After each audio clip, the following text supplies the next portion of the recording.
Hello friends, in this session we are going to talk about and discuss about a very interesting lesson, the story of tea.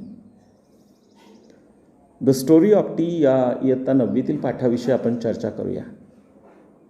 So let us begin with a question. चला आपण एका प्रश्नाने सुरुवात करूया. आता इथे लेटसने वाक्याची सुरुवात झाली. लेटस म्हणजे चला आपण करूया. लेटस बिगिन, चला आपण सुरुवात करूया. आता ही लेटसची रचना वापरून आपल्याला अनेक वाक्य तयार करता येतील. Are you getting? Let us go, let us sit, let us walk, let's read, let's किंवा लेट्स आपण म्हणतो त्याला. So let's begin with a question. चला आपण एका प्रश्नाने सुरुवात करूया. Can you name the most widely consumed beverage in the world up to water? बघा आता इथे हा प्रश्न आहे, येस नो टाईप क्वेश्चन आहे. पुन्हा आपण प्रश्नांच्या प्रकाराकडे जाऊया. हा प्रश्न विचारलाय, शेवटी क्वेश्चन मार्क आहे, right? So it's a yes no type question. Interrogative क्वेश्चनच्या प्रकारामध्ये इंटरॉगेटिव्स आपण म्हणतो ना, इंटरॉगेटिव्ह सेंटेन्सेस म्हणजे क्वेश्चन्स. तर क्वेश्चनचे दोन प्रकार होतात, एक WH क्वेश्चन आणि दुसरा एस नो टाईप क्वेश्चन.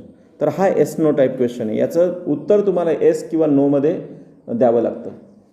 मग त्याचा अर्थ असा होतो, can you name the most widely consumed beverage in the world up to water? म्हणजे पाण्याखालोखाल सर्वत्र सर्वात जास्त प्यायले जाणारे पेय कोणते? त्याचे नाव सांगा भाऊ. Yes, T, exactly. तर चहा हे जे पेय आहे, पाण्याच्या नंतर सर्वात जास्त पिलं जाणारं ते पेय आहे आपल्याकडे. Perhaps many of you have guess the answer. आणि आपल्यातील अनेकांनी परहॅप्स म्हणजे कदाचित, many of you have guessed the answer. आता हॅव गेस्ड या फ्रेजला अंडरलाईन करा.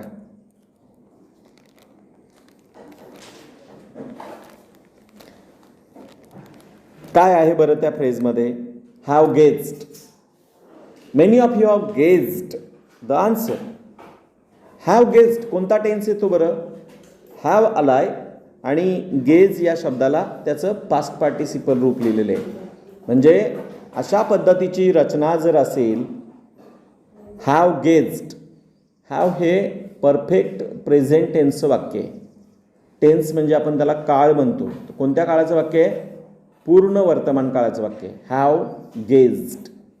कोणत्या? येस, त्याला आपण इंग्लिशमध्ये परफेक्ट प्रेझेंट टेन्स असं म्हणतो. Perhaps many of you have guessed the answer. The most popular beverage in the world is T.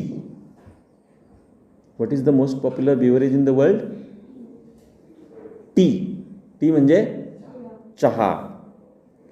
म्हणजे जगातील सर्वात लोकप्रिय असं पेय म्हणजे चहा. कसा चहा आहे तो? The fresh aromatic brew with which people like to begin their day. म्हणजे चहा म्हणजेच कसा चहा? द फ्रेश म्हणजे ताजा, ॲरोमॅटिक, ॲरोमॅटिक म्हणजे त्याला फ्रॅग्रंट म्हणतो आपण. तिथे दिलेलं आहे बघा, मार्जिन स्पेसमध्ये त्याचे अर्थ दिलेले आहेत, जे कठीण शब्द आहेत त्यांचे अर्थ. ही मार्जिन स्पेस कशासाठी दिलेली आहे? तर ती स्कॅफोल्डिंगसाठी तुम्हाला तिथे मदत होणार आहे. तिथे काही त्या शब्दांचे अर्थ दिलेले आहेत, काही क्वेश्चन्स दिलेले आहेत की जे ज्या प्रश्नांची उत्तरं तुम्हाला या पॅसेजमधून शोधायची आहेत, पटकन तुम्हाला सांगता येतील, काही गेस करायची आहेत. So aromatic, aromatic means having the pleasant smell. Fragrant म्हणजे सुगंधी असा. आणि तो कसा आहे? Brew with which people like to begin their day. म्हणजे जगातील सर्वात लोकप्रिय असं पेय म्हणजे ताजा, सुगंधी आणि वाफाळता असा चहा, ज्याचा आस्वाद घेऊनच आपल्या दिवसाची सुरुवात करायला लोकांना आवडतं. बरोबर की नाही? It is actually made by brewing, that is by infusing in boiling water. The leaves and the shoots of the plant, whose botanical name is the Camellia sinensis. Camellia sinensis या बॉटनिकल शास्त्रीय नावाने ओळखल्या जाणाऱ्या चहाच्या झुडपाची पानं, त्याला पत्ती म्हणतो आपण, आणि कोंब यांची भुकटी पाण्यात उकळवून आणि गाळून हा चहा तयार केला जातो. Leaves are first dried, cured and processed before they are packed and sold to us. म्हणजे चहाची पानं सर्वप्रथम वाळवली जातात, नंतर स्वच्छ केली जातात, मग त्यावर प्रक्रिया करून नीट हवाबंद करून नंतर आपल्याला ती विकली जातात. Are you getting? The leaves are first dried, ती पानं काय केली जातात सुरुवातीला? ड्राईड म्हणजे ती सुकवली जातात. देन क्युअर्ड, क्युअर्ड म्हणजे काय? स्वच्छ केली जातात ती. देन प्रोसेस्ड, त्याच्यावर काय केली जाते? प्रक्रिया करून बिफोर दे आर पॅक्ड, म्हणजे नंतर ती हवाबंद करून, म्हणजे हवाबंद करण्या अगोदर त्यांच्यावर ह्या सगळ्या प्रोसेस केल्या जातात. And then packed and sold to us. Packed and sold. आता पॅक या शब्दाचा, पॅकिंग करणं नाही का आपण म्हणतो, बरोबर? तर पॅक आणि सेल करण्या अगोदर, म्हणजे पॅक या शब्दाचा पास्ट टेन्स काय आलाय? पॅक्ड. आणि सेल या शब्दाचा पास्ट टेन्स काय आलाय? सोल्ड. बरोबर? Camellia sinensis is an evergreen plant that grows in tropical and sub tropical climates. म्हणजे Camellia sinensis is an evergreen plant. ते सदैव हिरवं असणारं प्लांट आहे. That grows in tropical and sub tropical climates. म्हणजे कॅमेलिया सिनेन्सिस ही उष्ण आणि समशीतोष्ण कटिबंधात उगवणारी एक सदाहरित वनस्पती आहे. एव्हरग्रीन प्लांट म्हणजे काय? सदाहरित वनस्पती. काय आहे बरं? What is an evergreen plant? Camellia sinensis. That grows, कुठे वाढतं बरं ते? That grows in tropical and sub tropical climates. म्हणजे उष्ण, ट्रॉपिकल म्हणजे काय? उष्ण, उष्ण कटिबंध. आणि समशीतोष्ण म्हणजे काय? सब ट्रॉपिकल. क्लायमेट्स म्हणजे हवामान जे आहे ते, त्या हवामानात ते वाढतं. Camellia sinensis is an evergreen plant. इजनेस, इज तिथे मेन वर्ब आला आहे, बरोबर? मग इज हे साध्या वर्तमान काळात येतं मोस्टली. द मेन वर्ब म्हणून वापरलं जातं ते साध्या वर्तमान काळामध्ये. आणि ग्रोज, ग्रो या शब्दाला तो वर्ब आहे. ग्रो या वर्बला, ग्रो म्हणजे वाढणे आणि ग्रोज म्हणजे वाढतं. ही जी वाक्यरचना आहे किंवा याला हा जो काय म्हणतो टेन्स आहे, कोणता टेन्स असेल? सिम्पल प्रेझेंट टेन्स, साध्या वर्तमान काळामध्ये. बघा, नेहमीची जी प्रक्रिया आहे, दैनंदिन का रुटीन जो आहे तो व्यक्त करण्यासाठी सिम्पल प्रेझेंट टेन्स वापरला जातो. ही वाक्यरचना केली जाते. Are you getting it? So Camellia sinensis is an evergreen plant. What is an evergreen plant? Camellia sinensis. आता इथे मात्र आता पुन्हा एकदा काय झालंय, आपण क्लॉजेसच्या अँगलने विचार करूया.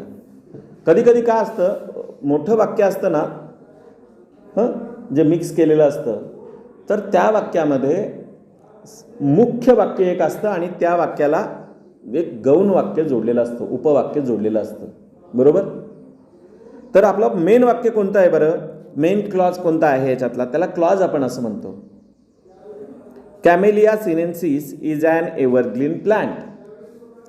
आता प्रत्येक क्लॉजमध्ये एक वर्ब असतं बरं का, कोणतं तरी एक वर्ब असतं.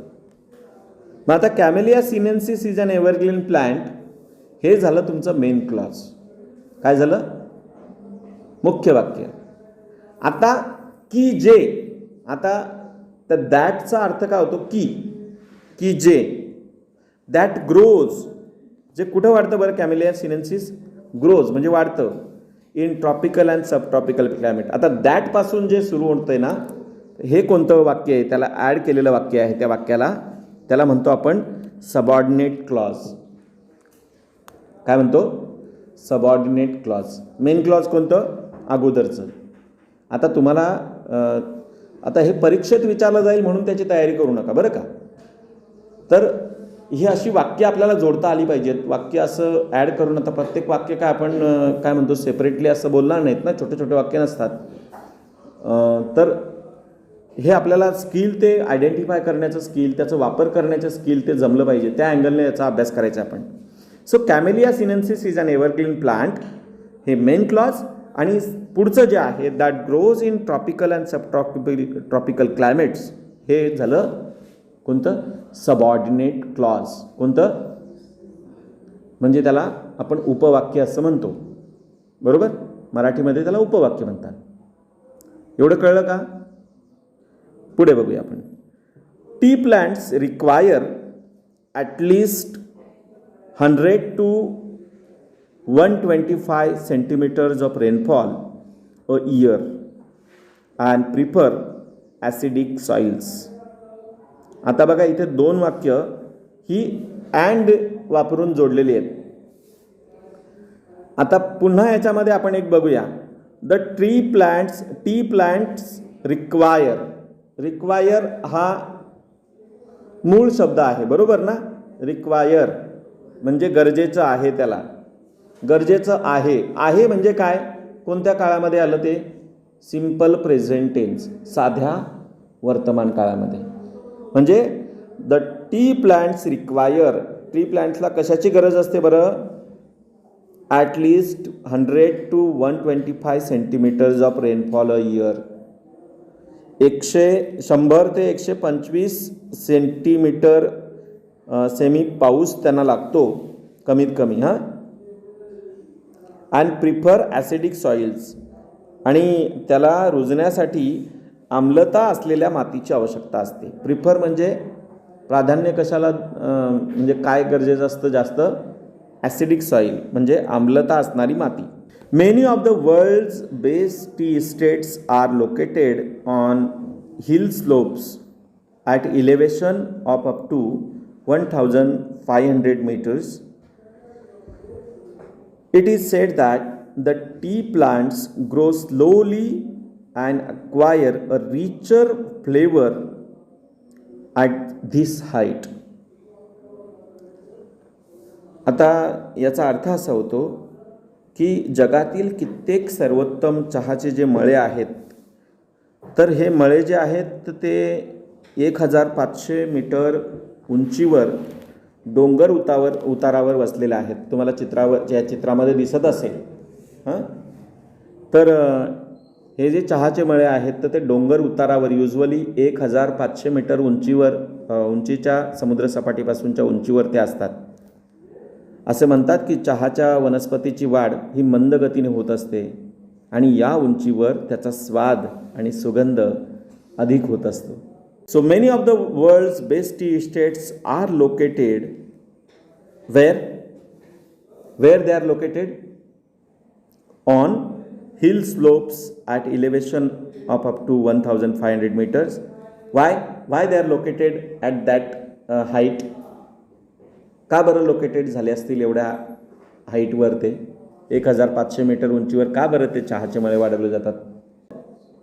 इट इज सेड दॅट, कारण असं म्हटलं जातं की दॅट म्हणजे काय? इट इज सेड दॅट म्हणजे की. काय बरं सांगितलं जातं आहे? The tea plants grow slowly and acquire a richer flavour at this height. T plants grow.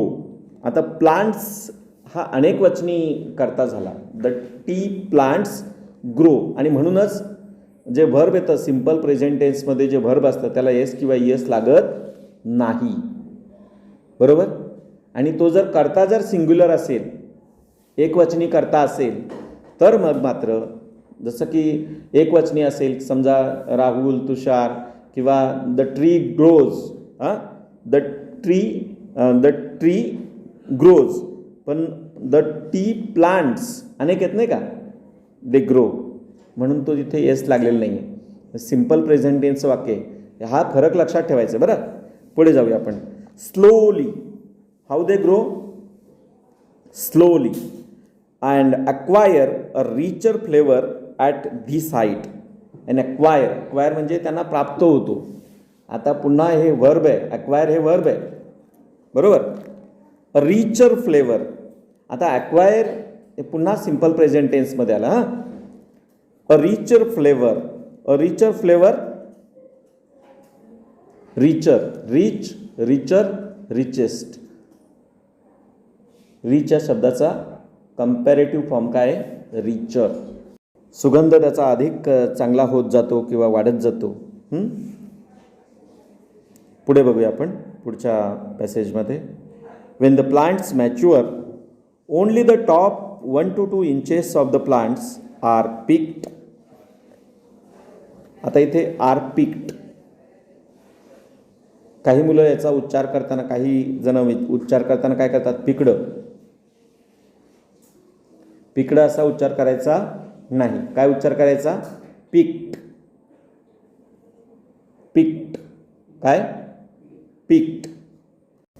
Wien the plants mature only the top 1 to 2 inches of the plant are picked. फक्त 1-2 इंचाचा भागच खुडला जातो. पिक्ड म्हणजे खुडला जातो. R picked म्हणजे खुडला जातो. कोणाकडून? आता आर पिक्ड हे पुन्हा पॅसिव्हचं कन्स्ट्रक्शन झालं का? आर आलं आहे आणि त्याच्यानंतरचे मेन वर्ब आहे, त्या व्हर्बचं काय झालं आहे? त्याला ईडी लागलेलं आहे. हे पॅसिव्ह व्हायचं, सिम्पल प्रेझेंट टेन्सचं पॅसिव्ह व्हायची रचना आहे. ग्रॅज्युअली आस्ते आस्ते तुम्हाला हे कळत जाईल, वाचता वाचताच कळत जाईल. पण मात्र सुरुवातीला मात्र आपण त्या अँगलने, नुसतं वाचताना पण आपल्याला त्यामध्ये त्या अँगलने वाचायचं आहे तसं. These buds and leaves are called flushes. These buds, ह्या ज्या कळ्या असतात किंवा ही जी पानं असतात, कोवळी पानं किंवा कळ्या, आर कॉल्ड फ्लशेस. हे जे कोंब असतात किंवा जी पानं येतात, कोवळी पानं, त्यांना काय म्हणतात? फ्लशेस. Are called flushes. आता पुन्हा आर कॉल्ड. आर आलं आहे आणि वर्बला काय लागलं आहे? त्याचा पास्ट पार्टिसिपल फॉर्म आहे कॉल्ड. पुन्हा पॅसिव्ह व्हाईस कन्स्ट्रक्शन आहे. काय? कोणत्या व्हाईसची रचना आहे? पॅसिव्ह व्हाईसची. सिम्पल प्रेझेंट टेन्सचं पॅसिव्ह व्हाईस. नंतर आपण जेव्हा याच्यावर डिटेल डिस्कस करू त्यावेळेस आपण याला तर ते अंडरलाईन करून ठेवा, नंतर आपल्याला ते उपयोगाचे येईल. A new flush appears. आता बघा पुन्हा इथे a new flush appears. Appears, appear हा वर्ब आहे. अ न्यू फ्लश, एखादा नवीन फ्लश जो आहे. फ्लश म्हणजे काय? नवीन जी पालवी जी असते, तर जे नवीन पान जे येतं, अपियर्स, सिम्पल प्रेझेंट टेन्सचं वाक्य आहे. पुन्हा अपियर्स, एस लागलाय बघा त्याला. A new flush appears on the plant every 7 to 10 days during the peak growing season. ऐन सुगीच्या मोसमात, म्हणजे पीक ग्रोईंग सीझन म्हणजे सुगीचा मोसम. पीक ग्रोईंग सीझन म्हणजे काय? सुगीचा, त्याचा फार तो बहराचा त्याचा जो काळ असतो, तर त्या काळामध्ये दर 7 ते 10 दिवसांनी अशी नवी पालवी फुटत असते. आणि पुढे बघूया आपण. Left to grow on its own the tea plant may actually grow into a small tree. आणि तसंच जर वाढू दिलं ना ते झाड, जर आपण तसंच जर वाढू दिलं, या वनस्पतीला जर आपण नैसर्गिकरित्या वाढू दिलं, तर चहाचं झुडूप हे छोट्या झाडा एवढं मोठं आणि उंच होऊ शकतं बरं का. पण त्याची वाढ मात्र काय केली जाते? ती सतत त्याची छाटणी करून ती काय केली जाते? लिमिट केली जाते, की जेणेकरून बघा चहाचे मळे आपल्याला दिसत असतील इथे, दिसतात का? तर त्याच्यामध्ये बघा ती माणसं काय करतायत, ते पानं तोडण्यासाठी त्यांच्या पाठीवर बघा तिथे काय आहे? एक टोपली आहे आणि त्या टोपलीमध्ये किंवा ते बास्केट आहे, त्या बास्केटमध्ये ती पानं तोडून मागे टाकतायत बघा. You must have seen in this video. Left to grow on its own the tea plants may actually grow into a small tree. हां, या वाक्यातील मॉडेल ऑक्झिलरीला अंडरलाईन करा. कोणती बरं मॉडेल ऑक्झिलरी येते याच्यामध्ये? येस, मे. मे या शब्दाला अंडरलाईन करा. हे मे जे आहे तर ते मॉडेल ऑक्झिलरी म्हणजे left to grow on its own, त्याला वाढू दिलं. आता याच्यामध्ये पुन्हा इन्फिनिटिव्ह कोणतं आलंय बरं, त्याला अंडरलाईन करा बरं. इन्फिनिटिव्ह टू ग्रो, बरोबर ना. लेफ्ट टू ग्रो, तो टू ग्रो जे आहे ना त्याला अंडरलाईन करा, ते आहे इन्फिनिटिव्ह. म्हणजे टू लागल्यानंतर जे वर्ब असतं ते मूळ रूपात लिहिलं जातं. हं, left to grow on its own, त्याचं त्याला नैसर्गिकरित्या वाढू दिलं. The tea plant may actually grow into a small tree, एका छोट्या झाडामध्ये त्याचं रूपांतर होईल. हां, तेवढं ते वाढू शकतं. ॲक्च्युअली हा शब्द पुन्हा एकदा बघा इथे, ॲक्च्युअली त्याला LY नावाचं सफिक्स लागलं आहे. सफिक्स म्हणजे प्रत्यय म्हणतो आपण त्याला. कोणतं सफिक्स लागलं आहे? LY. आणि मोस्टली LY सफिक्स लागलेले जे शब्द असतात तर ते काय असतात? ॲडवर्ब्स असतात. काय ॲडवर्ब्सला काय लागलेलं असतं? LY सफिक्स, बऱ्याचशा ॲडवर्ब्सला. तर ते अंडरलाईन करा. It's a adverb. Parts of स्पीचमध्ये आपण ते ऑलरेडी पाहिलेलं आहे. But in all tea gardens, परंतु सर्व चहाच्या मळ्यांमध्ये the plants are pruned and kept at the height of about 3 feet, म्हणजे वेस्ट हाय, कमरे एवढ्याच उंचीचे, 3 फुटाच्या उंची एवढेच ठेवले जातात. To enable easy plucking of the leaves. आता पुन्हा या वाक्यामध्ये जो इन्फिनिटिव्ह आला आहे त्याला अंडरलाईन करा बरं. टू लागलेला शब्द वर्ब कोणता आहे? To enable. ओके, तर तो infinitive form of the verb आलेला आहे. But in all tea gardens, पण सर्वच प्रकारच्या टी गार्डन्समध्ये the plants are pruned. Are pruned underline करा पुन्हा याला. पुन्हा पॅसिव्हचं कन्स्ट्रक्शन आहे. सिम्पल प्रेझेंट टेन्सच्या वाक्याचं पॅसिव्हमध्ये रूपांतर. आर प्रून्ड अँड केप्ट, आणि त्यांना ठेवलं जातं at a height of about 3 feet, means waist high. Why they are kept on the 3 feet or waist हाय? काय बरं ठेवले जातात ते? कशासाठी ठेवले जातात? वाय? त्याचं उत्तर पुढे दिले बघा. काय आहे? To enable easy plucking of the leaves, म्हणजे ज्यामुळं चहाची पानं जी आहेत तर ती पानं खुडणं सोपं जातं. ती तोडायला किंवा ती खुडायला सोपं जाईल यासाठी त्यांची हाईट ही कमी ठेवली जाते. We will see the explanation of the remaining part of this lesson in the next video. Thank you very much.